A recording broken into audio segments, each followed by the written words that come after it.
Sa iba pang mga balita, daang milyong halaga ng smuggled frozen food products na naimbak sa malaking cold storage sa barangay Tuklong, Kawit, Cavite, sinalakay ng Department of Agriculture at Bureau of Customs. Si Vic Samantak sa detalye ng balita.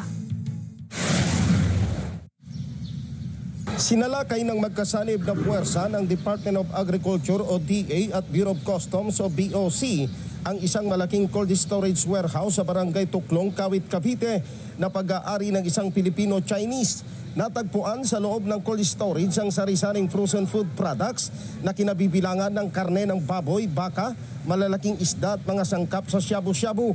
Sinabi ni DA Spokesman Assistant Secretary Arnel de Mesa na naisagawa ang pagtukoy sa mga smuggled food products sa pamagitan ng Intelligence Cooperation ng Department of Agriculture, BOC at Philippine Coast Guard matapos matukoy ang pinag-iimbakan ng mga kontrabando na galing sa mainland China at Hong Kong.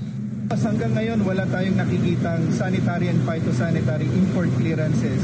Ibig sabihin, hindi ito dumaan sa tamang pagsusuri, walang papel. So hindi natin alam kung may mga, of course, dahil hindi dumaan sa pagsusuri, hindi natin alam kung ano yung talagang meron sa loob. Ayon kay Dimesa, hindi dumaan sa tamang proseso ng food safety inspection ang mga nasabing imported food products, kaya hindi ligtas na ibenta sa merkado para kainin ng tao. Hindi titigil ang kagawaran na hulihin yung mga unregistered cold storages, yung mga smugglers ng mga ganitong agricultural commodities na nakakasira doon sa ating trade, nakakasira doon sa posibleng violation sa food safety at huhulihin natin yung mga nagkakasala sa batas.